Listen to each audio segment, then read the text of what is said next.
This is a light trench mortar. The Germans call it a Minenwerfer. 50% of the casualties in World War I were caused by artillery, and a good number of those were caused by machines like this. And infantrymen on both sides hated them. I hadn't realized until just a few years ago that these things were actually captured from Germany and Austria in World War I and taken here as trophies, not as mementos like the tank out front, not as mementos of our own, armed forces, but as war trophies. And that's part of the thinking as well, I think. That had always been how an army would measure the extent of its victory. How many guns did you capture? And take the guns home and put them in your town square, or melt them down if they're bronze and turn them into bells. He was a colonel in the army as well. He was sent to Europe to make an inventory of captured ordnance, and being an archivist with a tidy mind, came up with a very detailed report on how this booty should be allocated by province, by community, because even in 1917, Ottawa was starting to get requests from communities that had heard that our battalion has captured a gun, and we'd like to have that after the war. So Ottawa assumed that there would be quite a flood of requests. A city, I think it was a city over 50,000 people, would be eligible for one of the large, 6-inch howitzers or 77mm field guns.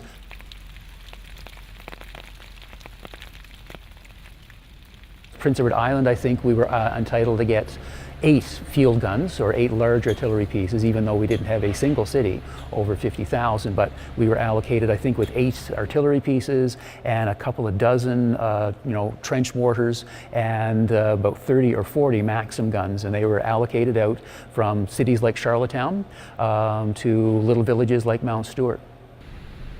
I suspect that the federal government paid to get them there, and there was also a bit of a codicil to it that the community's got to look after this or we'll take them back, because you'll then see letters to the editor in the early 1920s about, we have a trench mortar, it's out in front of this library and no one's looking after it. That's a shocking shame to be disrespecting the memory of our fallen like that.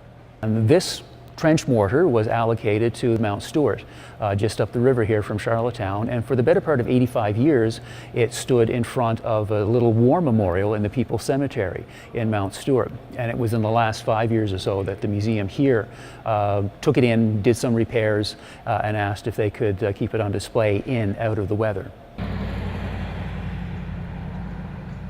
This is the village of Mount Stewart.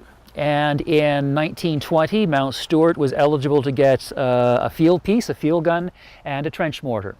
It's a 77mm field piece, and there is a very eloquent hole in the shield, in the defensive shield there, where I expect the gun met its end at one point.